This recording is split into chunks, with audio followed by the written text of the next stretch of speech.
Tollywood megastar Chiranjeevi mass మహారాజా bonding గురించి అందరికీ తెలిసిందే. ఇద్దరు హెల్దీ రిలేషన్షిప్ను మెయింటైన్ చేస్తున్నారు. చిరంజీవికి పెద్ద అభిమాని అయిన రవితేజ కెరియర్ స్టార్టింగ్లో ఆయన సినిమాల్లో చిన్న పాత్రల్లో కనిపించారు. ఆ తర్వాత ఆయనతో కలిసి పూర్తి స్థాయి పాత్రలు చేసే స్థాయికి ఎదిగారు.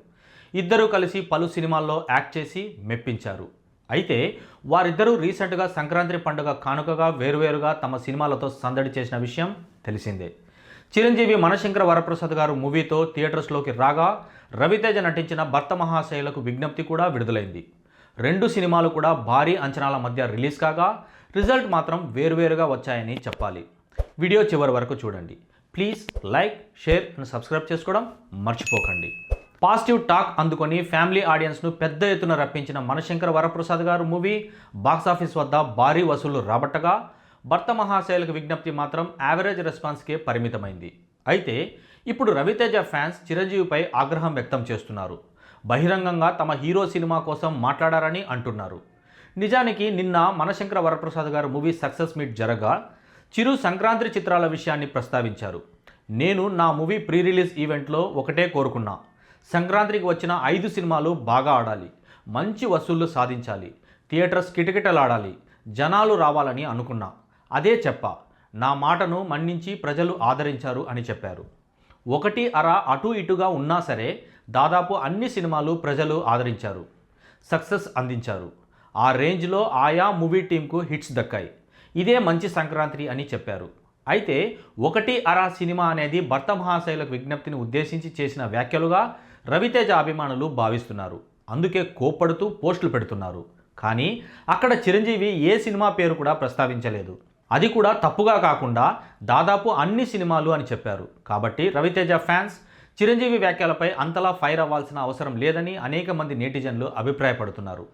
మెగాస్టార్ ఎవరిని తప్పుగా అనలేదని, రిజల్ట్ కోసం చెప్పారని చెబుతున్నారు. చిరు రవితేజ బాండింగ్ను కూడా ప్రస్తావిస్తున్నారు. దీంతో ఆ విషయంపై ఇప్పుడు చిరంజీవి లేదా రవితేజ రెస్పాండ్ అవుతారేమో వేచి చూడాలి. రవితేజను జస్ట్ ఆ పేరుతో ఎవ్వరూ పిలవలేరు. పేరు ముందు ఆటోమేటిక్గా మాస్ మహారాజా అనే ట్యాగ్స్ వచ్చేస్తాయి. మాస్ సినిమాలకు ఆయన పెట్టింది పేరు. వాటితోనే పెద్ద స్టార్గా ఎదిగారు. కానీ ఈ మధ్య మాస్ సినిమాలతోనే గట్టిగా ఎదురుదెబ్బలు తిన్న నేపథ్యంలో ఆయన రూట్ మార్చేశారు. తన ఇమేజ్కు పూర్తి భిన్నమైన సినిమాలు చేస్తున్నారు. ఈ క్రమంలోనే ఆయన నుంచి సంక్రాంతికి భర్త మహాశయులకు విజ్ఞప్తి అనే ఫ్యామిలీ ఎంటర్టైనర్ వచ్చింది. ఇందులో ఎక్కడా హీరో ఎలివేషన్లు లేవు, మాస్ సీన్లు, యాక్షన్ ఘట్టాలు లేవు. ఈ సినిమా కోసం ఆయన మాస్ మహారాజా అనే ట్యాగ్ కూడా పక్కన పెట్టారు. అయితే రవితేజ రూటు మార్చింది ఈ ఒక్క సినిమాకే. ఆ తర్వాత మళ్ళీ మామూలే అని అంతా అనుకున్నారు. కానీ ఆయన ఇప్పుడు ఇంకా పెద్ద షాకే ఇచ్చారు. శివ నిర్వాణ డైరెక్షన్లో రవితేజ కొత్త cinema title first look release అయింది. అందులో అయ్యప్ప మాల వేసుకున్న స్వామిగా కనిపించి అందరినీ విస్మయానికి గురి చేశాడు రవితేజ. ఈ సినిమాకు ఇడుముడి అనే టైటిల్ కూడా ఖాయం చేశారు. రవితేజ ఇమేజ్ ప్రకారం చూస్తే ఆయన అలాంటి సినిమా చేయడం ఎవ్వరూ ఊహించలేని విషయం. గతంలోనూ క్లాస్ సినిమాలు చేశాడు, కానీ ఇలాంటి భక్తిరస చిత్రం చేయడం మాత్రం అనూహ్యం. శివ నిర్వాణ శైలి ప్రకారం చూసుకున్నా కూడా అతను ఇలాంటి చిత్రం, అది కూడా రవితేజతో చేయడం అనూహ్యమే. అయితే ఇందులో కేవలం అయ్యప్ప స్వామి మాలధారణ గురించి, భక్తి గురించి మాత్రమే చెబుతారా అన్నది ప్రశ్నార్థకం. అలాంటి భక్తి సినిమానే తీయాలంటే రవితేజ అవసరం లేదు.